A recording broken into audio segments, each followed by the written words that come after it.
মা, তুমি নীলিমার ছায়া, তোমার হাতের তালু যেন এক শীতল অবগাহন।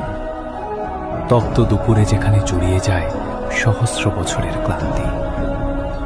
মা, তুমি কোনো শব্দ নও, তুমি এক অব্যক্ত সুর, যা বেজে ওঠে ঘরের কোণে, ভাতের ঘ্রাণে আর শাড়ির ভাঁজে। যখন আকাশ ভেঙে বৃষ্টি নামে বিষণ্ণতার, তুমি তখন এক চিলতে রোদ্দুর হয়ে ওঠো আমার জানালায়।